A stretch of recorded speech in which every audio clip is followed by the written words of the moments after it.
انجیر کو عربی میں تین، فارسی میں انجیر اور انگریزی میں فگ کہتے ہیں۔ انجیر کا بیرونی رنگ سیاہ، اندرونی رنگ سرخ ہوتا ہے۔ دنیا میں سب سے پہلا درخت جو مارز وجود میں آیا وہ انجیر کا تھا۔ اس درخت کی چھال اور پتے دواؤں میں استعمال ہوتے ہیں۔ سب سے اہم بات یہ ہے کہ قرآن پاک میں اللہ تعالیٰ نے انجیر کی قسم کھائی ہے۔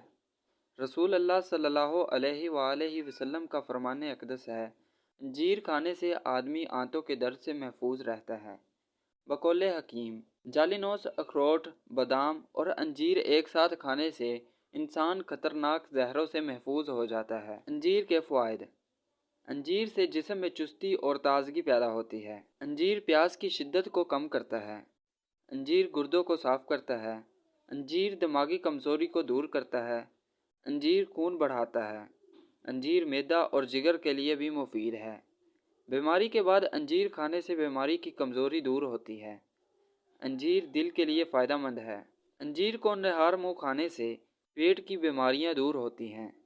انجیر ہچکی میں بے حد مفید ہے۔ جسم کے رنگ کو نکھارنے کے لیے انجیر کے پانی دانے روزانہ دودھ کے ساتھ استعمال کریں۔ انجیر کو ہمیشہ دھو کر استعمال کرنا چاہیے۔ اگر بغیر دھوئے استعمال کریں تو زبان پر چھالے پڑ جانے کا خدشہ ہوتا ہے۔ اس طرح کی مزید معلوماتی ویڈیوز کے لیے ہمارے چینل کو سبسکرائب کر دیں اور ہماری حوصلہ افزائی کے لیے ویڈیو کو لائک لازمی کریں۔ ملتے ہیں نیکسٹ ویڈیو کے ساتھ، تب تک اللہ نگہبان۔